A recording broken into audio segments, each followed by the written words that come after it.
Hello दोस्तों, आप सभी को नमस्कार। और जो भाई बहन जो है कि 2025 में अगर वो इंटर में म्यूजिक सब्जेक्ट रखे हुए हैं और उनको म्यूजिक का परीक्षा देना है तो आपको परेशान होने का ज़रूरत नहीं है। इस चैनल पर जो है कि आपको जितना भी प्रीवियस ईयर है ना, वो सारा का सारा प्रीवियस ईयर म्यूज़िक का क्वेश्चन डिस्कस कर दिया जाएगा, पढ़ा दिया जाएगा, समझा दिया जाएगा। और इसमें आपका ऑब्जेक्टिव और साथ में जो है कि सब्जेक्टिव दोनों तैयारी कर लिया जाएगा। तो आइए हम लोग इस क्लास में जो है कि इंटरमीडिएट 2022 का जो है कि हम लोग पेपर को सॉल्व करने वाले हैं। तो मेरे भाई बहन लोग, आप लोग इस क्लास को ज़रूर जो है कि शुरू से अंत तक देखिएगा। इसमें जो है कि आपको एक एक सवाल पे एक एक कॉन्सेप्ट को हम समझाएंगे, एक एक सवाल पे एक एक कॉन्सेप्ट को समझा जाएगा, एक एक सवाल पे अच्छे से कॉन्सेप्ट को समझा जाएगा। और आपको म्यूजिक का टेंशन नहीं लेना है, बस आपको इतना ही काम करना है कि आपको जो है कि अगर आप नए हैं तो चैनल को सब्सक्राइब कर लेंगे लोग। इस चैनल पर जो है कि हम लोग म्यूजिक के साथ साथ इंग्लिश का और हिंदी का और साथ में जो है कि टोटल आर्ट्स विषय की तैयारी करने वाले हैं लोग। तो अगर आपको अच्छा लगेगा तो प्लीज़ आप अपने दोस्तों में ज़रूर शेयर करिएगा और जो है कि म्यूज़िक के लिए आपको बिल्कुल परेशान नहीं होना है। तो चलिए हम लोग सवाल को स्टार्ट करते हैं। हम लोग 2022 के क्वेश्चन पेपर को सॉल्व करने वाले हैं लोग। तो आइए जो है कि हम लोग सवालों पे आते हैं लोग। और पहला नंबर सवाल आपके स्क्रीन के ऊपर अच्छे से समझना है। एक एक कॉन्सेप्ट पर जो है कि एक एक सवाल, एक एक कॉन्सेप्ट पर एक एक सवाल आपको देखने को मिलेगा, ठीक है। एक एक बेहतरीन कॉन्सेप्ट आपको समझाएंगे। आइए पहला नंबर क्वेश्चन देखते हैं। पहला नंबर क्वेश्चन है कि रागों की मुख्य कितनी जातियाँ होती है। रागों की कितनी मुख्य जातियाँ होती है, तो इसके बारे में जानिएगा कि रागों की कितनी जातियाँ होती है। तो रागों की जो है कि मुख्य कौन कौन सी जाति होती है, तो एक होता है औड़व, एक होता है औड़व, एक होता है साड़व और एक होता है संपूर्ण, एक होता है संपूर्ण, ठीक है। तो इसका मतलब कितना हो गया, तो 1 2 3 हो गया, यानी सवाल का आंसर डी हो जाएगा। इस सवाल का आंसर क्या हो जाएगा, डी हो जाएगा मेरे भाई बहन। औड़ों का मतलब 5 होता है, साड़ों का मतलब 6 होता है और संपूर्ण का मतलब होता है 7। तो आया समझ में। जब भी औड़ों का मतलब पूछेगा तो 5, साड़ों का मतलब 6 और संपूर्ण का मतलब 7। तो रागों की कितनी मुख्य जातियाँ होती है, तो सवाल में आंसर हो गया इसका 3, ठीक है। अगर आपसे पूछता है मेरे भाई बहन कुल, इसमें उपजाति पूछता है, जिसे इसमें जाति पूछा है ना, लेकिन अगर आपसे उपजाति पूछेगा तो इसकी संख्या 9 हो जाएगी। अगर आपसे उपजाति पूछता है तो इसकी संख्या कितनी हो जाएगी, तो 9 हो जाएगी। एक एक सवाल को अच्छे से सुनिएगा और देखिएगा, यही सब क्वेश्चन जो है कि परीक्षा में रिपीट करता है, ठीक है। आइए हम लोग सवाल नंबर 2 पे चलते हैं लोग। अगला नंबर क्वेश्चन है, अगला नंबर क्वेश्चन एक एक कॉन्सेप्ट अच्छे से सुनना है, समझना है। आइए क्वेश्चन नंबर 2 को देखते हैं हम लोग। क्वेश्चन नंबर 2 में देखिएगा आप लोग कि सूल ताल किस गायन शैली के साथ बजाया जाता है। सूल ताल, तो सूल ताल के बारे में जानिएगा सबसे पहले कि किस गायन शैली के साथ बजाया जाता है। मेरे भाई बहन, सूल ताल में अगर पूछेगा कि मात्रा कितना होता है, तो मात्रा इसमें 10 होता है, ठीक है। और इसमें अगर आपसे विभाग पूछेगा तो विभाग 5 होता है, ठीक है। और किस गायन शैली के साथ बजाया जाता है, तो इसका आंसर डी हो जाएगा, ध्रुपद। सूल ताल जो है कि ध्रुपद गायन शैली के साथ बजाया जाता है। इस सवाल का आंसर जो है कि ऑप्शन नंबर क्या हो गया, डी हो गया। आइए अगले सवाल में बढ़ते हैं। अगला नंबर क्वेश्चन नंबर 3 को देखिएगा। क्वेश्चन नंबर 3 में ये पूछा हुआ है कि राग भैरवी का वादी स्वर क्या है। तो जानते हैं सबसे पहले राग भैरवी के बारे में। अगर आपसे वादी पूछेगा मेरे भाई बहन, तो वादी जो है कि इसमें वादी म होता है। लेकिन अगर आपसे संवादी पूछेगा तो इसका संवादी जो है कि सा होता है, ठीक है। और अगर इसमें आपसे जाति पूछेगा तो जाति संपूर्ण होता है। जाति इसका क्या होता है, संपूर्ण होता है। जाति संपूर्ण होता है, ठीक है। और जो है कि राग भैरवी के बारे में पूछा है, सवाल में पूछा है वादी स्वर, तो वादी स्वर क्या हो जाएगा इसमें, इस सवाल का आंसर ऑप्शन नंबर सी हो जाएगा, म हो जाएगा। इस सवाल का आंसर जो है कि म हो जाएगा। अब भैरवी कब बजाया जाता है, कब गाया जाता है, तो ये प्रातः काल में गाया जाता है। ये कब गाया जाता है, तो राग भैरवी प्रातः काल में गाया जाता है। तो आया समझ में, राग भैरवी से इतना सारा क्वेश्चन। आइए अगले सवाल में बढ़ते हैं। अगला नंबर क्वेश्चन है, क्वेश्चन नंबर 4 को देखिएगा। क्वेश्चन नंबर, राग काफी का थाट क्या है, ठीक है। राग काफी का जो है कि थाट क्या है। तो चलिए हम लोग सबसे पहले राग काफी के बारे में जानते हैं कि राग काफी है क्या। अगर आपसे इसमें वादी पूछेगा तो वादी संवादी देखिए याद करना बड़ा ज़रूरी है। अगर इसमें वादी पूछेगा तो प होता है। अगर इसमें संवादी अगर आपसे पूछेगा तो संवादी जो है कि सा होता है, ठीक है। और इसमें अगर आपसे थाट पूछेगा तो कैसा थाट होता है, तो काफ़ी थाट होता है, ठीक है। और आपसे अगर इसमें जाति पूछेगा तो जाति इसका जो है कि संपूर्ण होता है। जाति क्या होता है, देखिए 2 बार जो संपूर्ण संपूर्ण है ना, तो आप 1 बार संपूर्ण लिख सकते हैं, इतना ध्यान में रखिएगा, ठीक है। और जो है कि इसमें वादी हो गया, संवादी हो गया। और राग काफ़ी को कब गाया जाता है, तो ये रात्रि में गाया जाता है। रात्रि का जो है कि दूसरा पहर में गाया जाता है। किस पहर में मेरे भाई बहन, तो दूसरे पहर में गाया जाता है। सवाल में पूछा था थाट क्या है, आंसर हो गया ऑप्शन नंबर डी, काफ़ी थाट हो जाएगा। कौन सा थाट होगा, तो काफ़ी थाट हो जाएगा। चलिए अगले सवाल में बढ़ते हैं। अगले नंबर क्वेश्चन में देखिएगा, एक एक कॉन्सेप्ट जो है बेहतरीन है आपके साथ, एक एक सवाल को के कॉन्सेप्ट को अच्छे से सुनिएगा, समझिएगा, आपको कभी दिक्कत नहीं फंसेगा। अगला क्वेश्चन है कि कौन रात्रिकालीन राग नहीं है, मतलब कि उसको रात में नहीं गाया जाता है। तभी तो बताया है काफ़ी जो है कि रात में गाया जाता है ना। और जो है कि भैरव जो है वो प्रातः काल में गाया जाता है, भैरव। और विहाग जो है राग, इसमें विहाग जो है कि ये भी रात में ही गाया जाता है। और राग यमन को जो है कि इसको शाम में गाया जाता है, संध्या में गाया जाता है, यानी कि ये भी शाम में गाया जाता है।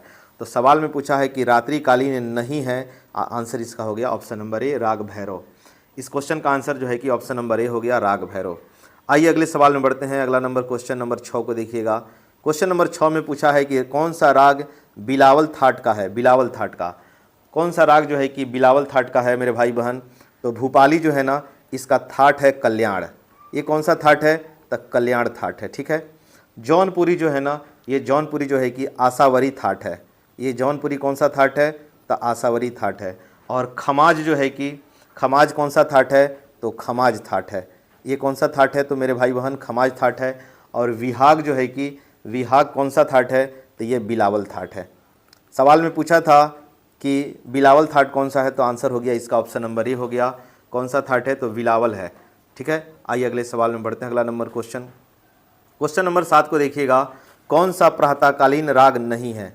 अब पूछ रहा है कि प्रातःकालीन नहीं है, ठीक है। कौन सा प्रातः, तो आपको मालूम है कि भैरव जो है कि भैरव कब गाया जाता है, तो प्रातः काल में गाया जाता है। भैरवी को कब गाया जाता है, तो प्रातः काल में गाया जाता है, ठीक है। और बिलावल जो है कि क्वेश्चन नंबर 7 में बिलावल जो है कि ये दिन में गाया जाता है, दिन के पहले पहर में गाया जाता है। ये दिन के पहले पहर में मेरे भाई बहन गाया जाता है। और यमन जो है कि यमन, इसका आंसर हो जाएगा option number C.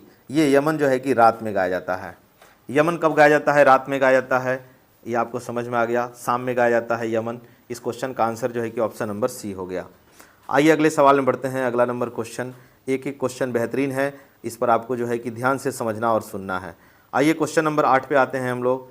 Question number 8 पे आते हैं कि कौन सा राग औड़व जाति का है। देखिए, जब आप 2 बार औड़व लिखते हैं ना, 2 बार औड़व लिखते हैं, तो आप 2 बार औड़व को आप केवल 1 बार औड़व लिख सकते हैं। जब 2 बार संपूर्ण आएगा तो आप 1 बार संपूर्ण लिख सकते हैं। जब 2 बार साड़व आएगा तो आप 1 बार साड़व लिख सकते हैं, ठीक है। तो चलिए हम लोग सवाल को देखते हैं कि कौन सा औड़व जाति का है मेरे भाई बहन। तो इसमें यमन जो है ना, वो संपूर्ण का होता है। यमन किसका होता है, संपूर्ण का होता है, ठीक है। और राग काफ़ी जो है कि ये भी संपूर्ण का होता है, ये भी संपूर्ण का होता है। राग आशावरी जो है कि ये औड़व संपूर्ण का होता है, ये औड़व संपूर्ण का होता है। और सवाल में ये पूछा हुआ है कि कौन सा राग जो है कि औड़व जाति का है, तो इस सवाल का जो आंसर है ऑप्शन नंबर बी हो जाएगा, भूपाली। भूपाली हो जाएगा, भूपाली औड़व का है। ये 2 बार औड़व का मतलब आप 1 बार औड़व लिख सकते हैं। 8 का आंसर हो गया ऑप्शन नंबर बी। आइए अगले सवाल में बढ़ते हैं। अगला नंबर क्वेश्चन नंबर 9 में पूछा हुआ है, 9 नंबर सवाल में पूछा हुआ है कि किस राग में मध्यम जो है कि तीव्र है। तो 9 नंबर सवाल का आंसर बताना है कि किस राग में मध्यम जो है कि तीव्र है। मध्यम का मतलब हो गया म जो है वो तीव्र है, तीव्र म है। तो इस सवाल का आंसर सी हो जाएगा, यमन। यमन में जो है कि म तीव्र होता है, यमन में म तीव्र होता है। इस सवाल का आंसर सी हो गया। आइए क्वेश्चन नंबर 10 को देखते हैं, किस राग में गांधार और निषाद कोमल है। क्वेश्चन नंबर 10 में बताना है कि किस राग में गांधार और निषाद, गांधार का मतलब ग हो गया और निषाद का मतलब नी हो गया। ये दोनों का देखिए, एक मेरे भाई बहन, अगर ग कोमल कहेगा ना तो ग के नीचे डैश लगा देगा ऐसे। अगर नी कोमल कहेगा ना तो नी के नीचे डैश। अगर कहीं डैश लगा है ना तो आप इसको कोमल ग पढ़िएगा। आप क्या पढ़िएगा, कोमल ग पढ़िएगा। इसको क्या पढ़िएगा, तो कोमल नी पढ़िएगा। तो क्वेश्चन नंबर 10 ये पूछा था कि किसमें गांधार और निषाद कोमल है। इसका आंसर हो जाएगा ऑप्शन नंबर ए, राग काफ़ी। जो राग काफ़ी होता है ना, उसमें गांधार और निषाद क्या होता है, कोमल होता है। आइए अगले सवाल में बढ़ते हैं। अगला नंबर क्वेश्चन देखिएगा। अगले सवाल में देखिएगा, क्वेश्चन नंबर जो है कि 11 हो जाएगा। क्वेश्चन नंबर 11 हो जाएगा।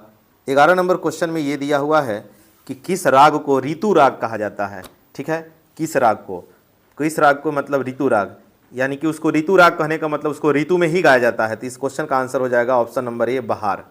ठीक है, इसका आंसर हो जाएगा बहार हो जाएगा।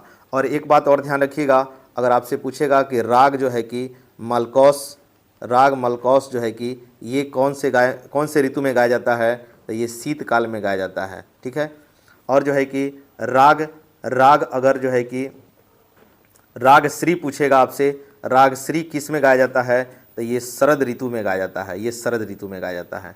इस सवाल का आंसर हो गया ऑप्शन नंबर ए। आइए अगले नंबर सवाल को देखते हैं। क्वेश्चन नंबर 12 को देखिएगा। दादरा ताल में पूछा है कि दादरा ताल की ताली किस मात्रा पर है। दादरा ताल, तो चलिए हम लोग दादरा ताल के बारे में जानते हैं कि दादरा ताल में सबसे पहले जानिएगा 1 2 3 4 5 और 6।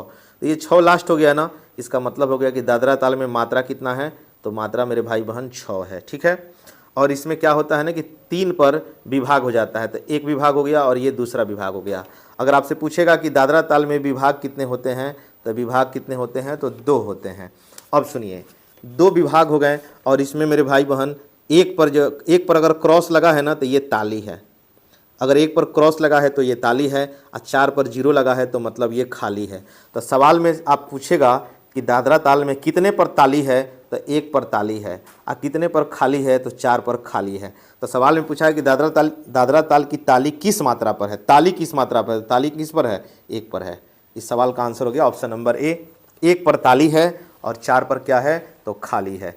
शायद आपको समझ में आ गया होगा। आइए अगले नंबर सवाल में बढ़ते हैं। अगला नंबर क्वेश्चन, अगर आपको कॉन्सेप्ट समझ में आ रहा हो तो प्लीज़ आप लाइक करिएगा और अपने दोस्तों में शेयर करिएगा, क्योंकि आपका एक एक कमेंट जो है ना, एक एक लाइक, एक एक कमेंट जो है मेरे हौसले को बढ़ाएगा, और हम फिर जो है कि और भी बहुत सारा वीडियो बनाएंगे जो आपको पसंद होगा। तो अगर एक एक कमेंट जो है कि हम देखते हैं, और कमेंट जो है अगर आप करिएगा तो ज़रूर है कि इससे मेरा हौसला बढ़ेगा, और भी बहुत सारा क्वेश्चन हम म्यूजिक का लेकर के आएंगे जो कि आपको काफ़ी फ़ायदेमंद पहुँचाएगा एग्जाम में। आइए क्वेश्चन नंबर 13 को देखते हैं। बिलावल थाट के मौ की तीव्र करने का कौन सा थाट बनेगा। जो बिलावल थाट होता है ना, उसमें मौ को तीव्र करने से कौन सा थाट बनेगा। बिलावल थाट में जो है कि मौ को तीव्र करने से कौन सा थाट बनेगा। क्वेश्चन नंबर 13 का आंसर बताना है कि बिलावल थाट में मौ को तीव्र करने से कौन सा थाट बनेगा, तो कल्याण थाट बनेगा। कौन सा थाट बनेगा, तो कल्याण थाट बनेगा। ऑप्शन नंबर ए हो गया इसका आंसर। आइए अगले सवाल में बढ़ते हैं। क्वेश्चन नंबर देखिएगा, क्वेश्चन नंबर 14 को देखिएगा। क्वेश्चन नंबर 14 में देखना है आप सभी को, 14 नंबर में किस राग में गंधार, धैवत और निषाद कोमल है। देखिए, गंधार का मतलब ग हो गया, धैवत का मतलब ध हो गया, और निषाद का मतलब हो गया नी, यानी कि ग ध और नी कोमल है। कोमल का मतलब यहाँ पे डैश, यहाँ पे ऐसे डैश लगा रहेगा, डैश लगा रहेगा, डैश लगा रहेगा। अगर नीचे डैश लगा है तो मतलब वो क्या है, कोमल है। तो इसमें पूछा है कि गंधार, धैवत और निषाद जो है कि कोमल है। तो किसमें ये गंधार, धैवत और निषाद कोमल होते हैं, तो जौनपुरी में होते हैं। इस सवाल का आंसर हो गया ऑप्शन नंबर ए। ठीक है, इस सवाल का ऑप्शन नंबर ए हो गया कि जौनपुरी में ग ध नी जो है कि ये कोमल होता है, ग ध नी। अगर आपसे पूछेगा कि जौनपुरी का वादी स्वर क्या है, अगर आपसे पूछे कि जौनपुरी का वादी स्वर क्या है, तो इसका वादी स्वर ध है। अगर आपसे पूछेगा कि जौनपुरी का संवादी स्वर क्या है, तो इसका संवादी स्वर ग होता है। ठीक है, और अगर आपसे पूछेगा कि इसका जाति क्या है, अगर आपसे जाति पूछेगा तो साड़व और संपूर्ण हो जाएगा, साड़व और संपूर्ण इसका जाति हो जाएगा। आया समझ में। ठीक है, और इसको कब गाया जाता है, तो दिन के दूसरे पहर में गाया जाता है। इसको दिन में गाया जाता है तो दूसरे पहर में गाया जाता है। आपको याद रहेगा इतना सारा चीज़। आइए हम लोग अगले सवाल में बढ़ते हैं। एक एक कॉन्सेप्ट को ध्यान से सुनिएगा। अगला क्वेश्चन देखिएगा, क्वेश्चन नंबर 15। क्वेश्चन नंबर 15 है कि गीत के दूसरे भाग को क्या कहते हैं। क्वेश्चन नंबर 15 है। अब सुनिए, गीत का जो है ना, गीत के सबसे पहले जानिएगा, गीत के 4 भाग होते हैं। कितने भाग होते हैं गीत में, 4 भाग होते हैं। तो जो पहला जो भाग होता है ना, पहला, उसको हम लोग मुखड़ा बोलते हैं। ठीक है, इसका जो दूसरा भाग होता है ना, उसको हम लोग अंतरा बोलते हैं। ठीक है, और जो इसका तीसरा भाग होता है उसको हम लोग संचारी बोलते हैं, और जो इसका चौथा भाग होता है उसको हम लोग आभोग बोलते हैं। तो मेरे भाई बहन, आपसे सवाल पूछा है कि गीत के दूसरे भाग को क्या कहा जाता है, तो दूसरे भाग को क्या कहा जाता है, अंतरा। इसका आंसर हो जाएगा ऑप्शन नंबर बी। गीत का जो दूसरा भाग होता है उसको हम लोग क्या बोलेंगे, तो उसको हम लोग अंतरा बोलेंगे। इस सवाल का हो गया आंसर ऑप्शन नंबर बी हो गया। आपको हम चारों भाग समझा दिए हैं। आइए अगले सवाल में बढ़ते हैं। क्वेश्चन नंबर 16 को देखिएगा। क्वेश्चन नंबर 16 में पूछा है कि राग काफ़ी का गायन समय क्या है। राग काफ़ी का गायन समय क्या है? क्या प्रातःकाल, दोपहर, रात्रि का समय या मध्य रात्रि? तो आइए हम लोग समझते हैं राग काफ़ी के बारे में। मेरे भाई बहन, अगर आपसे पूछेगा कि इसमें वादी क्या है तो इसमें वादी प है। इसमें वादी क्या है तो प है। अगर आपसे पूछेगा कि इसमें समवादी क्या है तो इसमें समवादी जो है कि सा है। ठीक है। अगर इसमें पूछेगा कि इसका जाति क्या है तो इसमें संपूर्ण संपूर्ण इसका जाति होता है। जब 2 बार आप संपूर्ण बोल रहे हैं ना, इसको आप 1 बार भी संपूर्ण लिख सकते हैं। ठीक है। और इसमें ग और नी जो है कि कोमल होता है। ग और नी क्या होता है तो कोमल होता है। इसको कब गाया जाता है तो इसमें रात्रि के दूसरे पहर में गाया जाता है। आंसर इसका सी हो गया। रात्रि के दूसरे पहर में गाया जाता है। रात्रि के दूसरे पहर में इसको गाया जाता है। आंसर इसका ऑप्शन नंबर सी हो गया। तो चलिए 16 नंबर का इतना सारा सवाल हो गया। आइए 17 नंबर सवाल में देखते हैं हम लोग। क्वेश्चन नंबर 17 में देखिएगा। क्वेश्चन नंबर 17 को देखिएगा। क्वेश्चन नंबर 17, राग यमन का थाट पूछा है। राग यमन का थाट पूछा है 17 नंबर में। तो आइए सबसे पहले हम लोग राग यमन के बारे में जानते हैं। राग यमन में अगर आपसे वादी पूछेगा तो इसका वादी ग हो गया। अगर इसमें समवादी आपसे पूछेगा तो इसका समवादी जो है कि नी हो गया। ठीक है। अगर इसमें थाट पूछेगा तो कल्याण थाट हो जाएगा।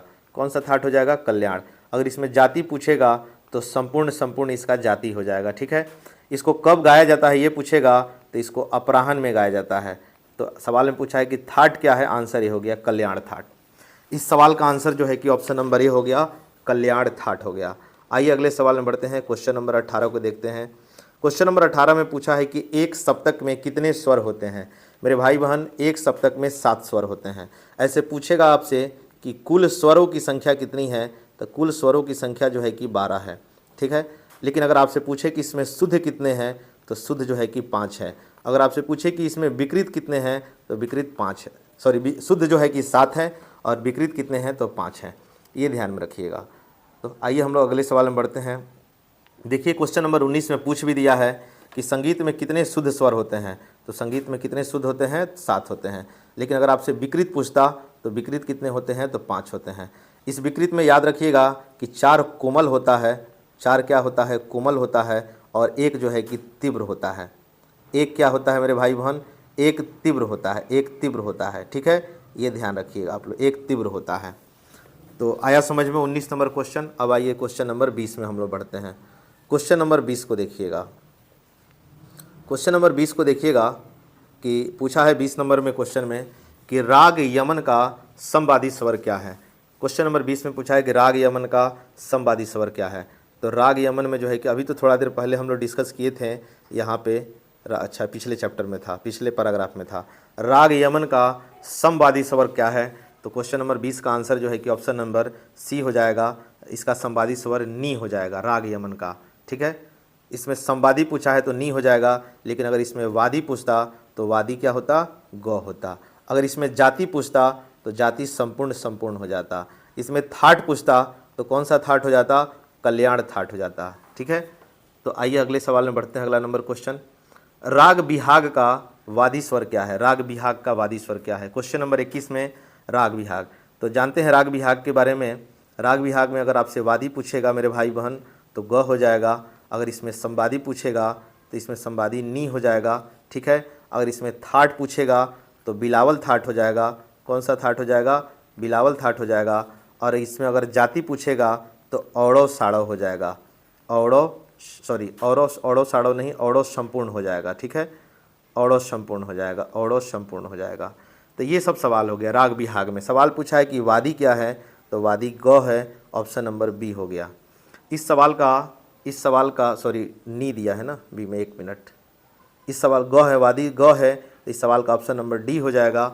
Option number D. ठीक है। आइए अगले सवाल में बढ़ते हैं। क्वेश्चन नंबर 22 में देखते हैं। क्वेश्चन नंबर 22 में पूछा है कि ताल रूपक में कितने विभाग होते हैं। 22 नंबर सवाल में बताना है ताल रूपक में कितने विभाग होते हैं। ताल रूपक, तो रूपक के बारे में आइए। 1 2 3 4 5 6 7। ये 7 जो है ना, ये 7 मात्रा हो गया। अगर आपसे पूछेगा कि रूपक के बारे में बताइए, अगर आपसे पूछे रूपक के बारे में बताइए, रूपक ताल के बारे में बताइए, तो मात्रा 7 हो गया। और अगर आपसे पूछेगा विभाग तो 3 पर 1 विभाग, 4 5 पर दूसरा विभाग और 6 7 पर तीसरा विभाग। 1 2 3 कितने विभाग हो गए तो 3 विभाग हो गए। इसमें याद रखिएगा 0 1 पर जो है कि खाली होता है और 4 पे ताली होता है और 6 पर ताली होता है। तो अगर पूछेगा कि खाली कहाँ है, अगर खाली कहाँ है तो 1 पर खाली है, और ताली पूछेगा ताली कहाँ है तो 4 पर ताली है और 6 पर ताली है। तो कितने ताली हो गए, तो तालियों की संख्या 2 हो गया और खाली का संख्या 1 हो गया। सवाल में पूछा है कि ताल रूपक में कितने विभाग हैं, तो इसमें कितने विभाग हैं, आंसर जो है कि ऑप्शन नंबर बी, इसमें 3 विभाग हैं। रूपक ताल में कितने विभाग हैं, तो 3 विभाग हैं। आइए अगले सवाल में बढ़ते हैं। अगला नंबर क्वेश्चन देखिएगा। वीडियो अगर आपको पसंद आए तो प्लीज़ आप लाइक ज़रूर करिएगा और अपने दोस्तों में भी शेयर करिएगा, ताकि हम और भी ढेर सारा वीडियो लेकर आएँ। हम पूरा का पूरा प्रीवियस ईयर हम आपको प्रैक्टिस करा दें, पूरा का पूरा प्रीवियस ईयर। ये तो ऑब्जेक्टिव है, अगर आपका डिमांड होगा तो हम सब्जेक्टिव भी ज़रूर लेकर के आएंगे, सब्जेक्टिव। तो आप ज़रूर कमेंट करके बताइएगा कि आपको क्या पसंद है, ठीक है। राग जौनपुरी का समवादी स्वर क्या है। क्वेश्चन नंबर 23 का आंसर बताना है कि राग जौनपुरी का। अब आइए हम लोग जानते हैं कि राग जौनपुरी के बारे में। इसमें अगर आपसे वादी पूछेगा तो इसमें वादी ध होता है। इसमें वादी क्या होता है, ध होता है। अगर आपसे समवादी पूछेगा तो इसमें समवादी जो है कि ग होता है, ठीक है। अगर आपसे जाति पूछेगा तो जाति जो है कि षाणव संपूर्ण होता है, ठीक है, षाणव संपूर्ण होता है। और इसमें आपसे पूछेगा कि ग ध और जो नी है ये कोमल होता है, ग ध और नी क्या होता है, कोमल होता है।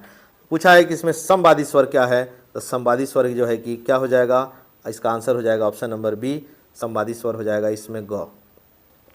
इसमें जो समवादी स्वर हो जाएगा 23 नंबर क्वेश्चन में, समवादी स्वर क्या हो जाएगा मेरे भाई बहन, तो इस क्वेश्चन का आंसर जो है कि समवादी स्वर क्या हो जाएगा, ऑप्शन नंबर सी हो जाएगा, ग हो जाएगा।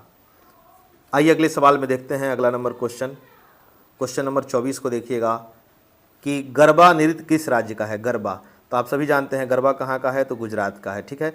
अगर आपसे राजस्थान पूछेगा तो राजस्थान का घूमर होता है और राजस्थान का झूमर होता है, ठीक है, ये ध्यान में रखिएगा, ठीक है। अगर आपसे कथकली पूछेगा तो कथकली कहाँ का है मेरे भाई बहन, तो केरल का है। अगर आपसे भरतनाट्यम पूछेगा अगर आपसे भरतनाट्यम पूछेगा तो ये तमिलनाडु का है, ठीक है, ये भरतनाट्यम पूछेगा तो तमिलनाडु का है। अगर आपसे कुचिपुड़ी पूछेगा तो ये आंध्र प्रदेश का है। कहाँ का है, आंध्र प्रदेश का है। तो आया कॉन्सेप्ट समझ में आप सभी को। आइए हम लोग क्वेश्चन नंबर 25 में बढ़ते हैं। क्वेश्चन नंबर 25 को देखिएगा, किस ताल में जो है कि किस ताल में 10 मात्राएं होती हैं। तो जानिए सबसे पहले रूपक में जो है कि रूपक में 7 मात्रा होता है, ठीक है। और जो है कि एक ताल में कितनी मात्रा होती हैं और झप ताल में कितनी मात्रा होती हैं। क्वेश्चन नंबर 25 का आंसर बताना है। एक ताल में 12 मात्रा होता है, ठीक है, झप ताल में 10 मात्रा होता है और दादरा ताल में, और मेरे भाई बहन दादरा ताल में जो है कि 6 मात्रा होता है। तो सवाल में ये पूछा हुआ है कि किस ताल में 10 मात्राएं होती हैं, आंसर हो गया ऑप्शन नंबर बी, झप ताल में 10 मात्राएं होती हैं, ठीक है। दादरा में 6 होता है, रूपक में 7 होता है, एक ताल में जो है कि 12 मात्रा होता है और जो है कि झप ताल में 10 होता है। आइए अगले सवाल में बढ़ते हैं। अगला नंबर क्वेश्चन देखिएगा, क्वेश्चन नंबर 26 को देखिएगा। राग देश के बारे में जानते हैं हम लोग, राग देश के बारे में। राग देश का समवादी स्वर क्या है, 26 नंबर क्वेश्चन। तो चलिए हम लोग राग देश के बारे में जानते हैं। अगर इसमें आपसे वादी पूछेगा तो रे होता है। अगर इसमें समवादी पूछेगा आपसे तो समवादी जो है कि प होता है, ठीक है, प होता है। और अगर आपसे जाति पूछेगा तो औड़व संपूर्ण होता है। इसको कब गाया जाता है, तो रात का दूसरा पहर में गाया जाता है। सवाल में समवादी पूछा था, इस सवाल का जो है आंसर ऑप्शन नंबर बी हो गया, प हो गया। इस सवाल का ऑप्शन नंबर बी हो गया, प। आइए अगले सवाल में बढ़ते हैं। अगला नंबर क्वेश्चन नंबर 27 में पूछा है कि 4 ताल में कितने विभाग होते हैं, 4 ताल में। तो चलिए हम लोग 27 में समझते हैं 4 ताल में।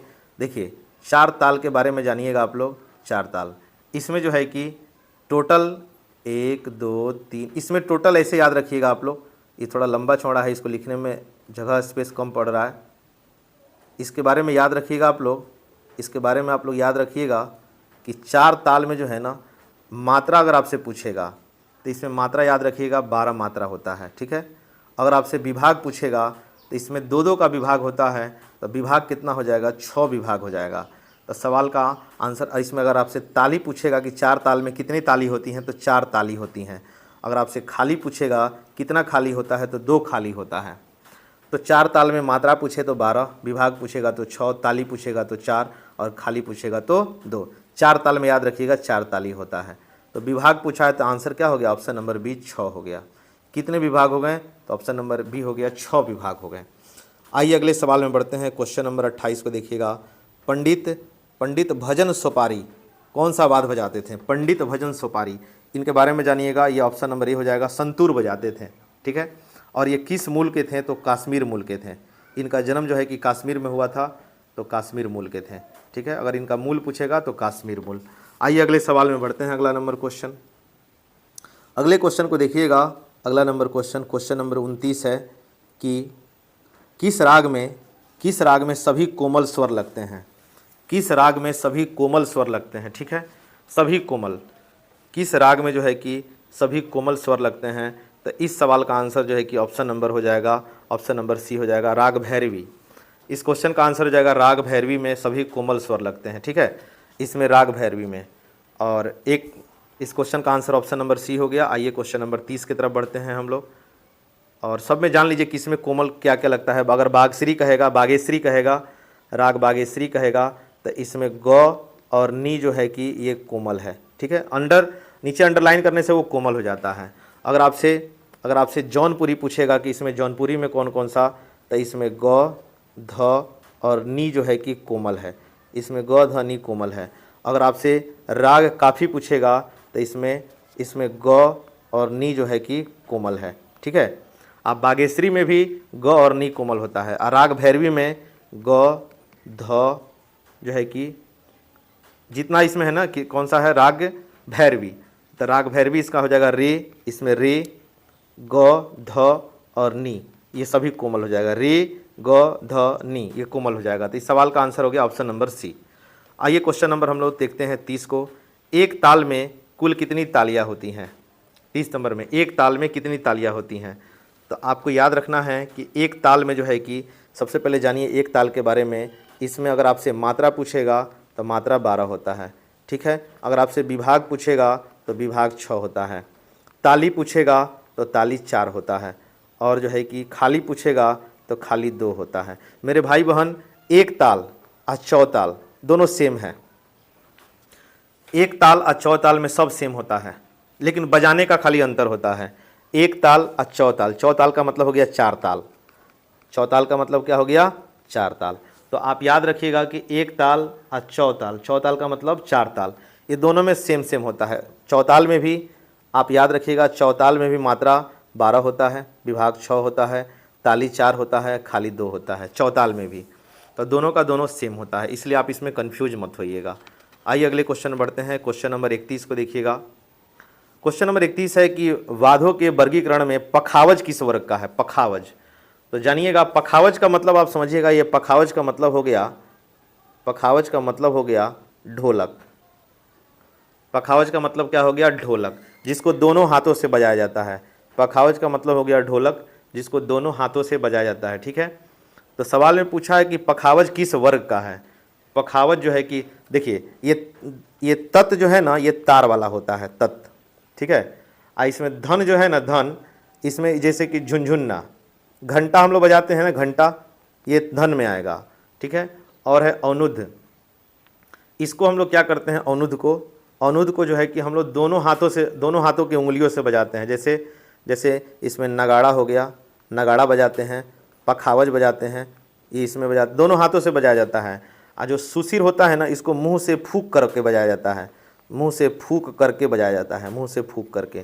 तो सवाल में पूछा है कि पखावज किस में आएगा, तो औनध में आएगा, औनध में आ जाएगा। इस क्वेश्चन का आंसर भी हो गया, पखावज किस में आएगा, तो औनध में आएगा। तो इसमें हम इतना ही क्वेश्चन रखने दे रहे हैं। अगले वीडियो में जो है कि मेरे भाई बहन, अगले वीडियो में बाकी क्वेश्चन हम डिस्कस कर देंगे अगले वीडियो में, क्योंकि वीडियो बड़ा ना हो जाए, इसलिए अगले वीडियो में नेक्स्ट क्लास हो जाएगा, नेक्स्ट क्लास, ठीक है। कैसा लगा वीडियो, कैसा लगा प्लीज़ आप बताना, ज़रूर प्लीज़ बताना आप, ठीक है। कमेंट ज़रूर आप करना, आप कमेंट ज़रूर करना। और नए हैं तो चैनल को सब्सक्राइब जरूर करिएगा। ठीक है, चलिए मिलते हैं हम लोग अगली वीडियो में। तब तक के लिए धन्यवाद आप सभी को नमस्कार, धन्यवाद, थैंक यू।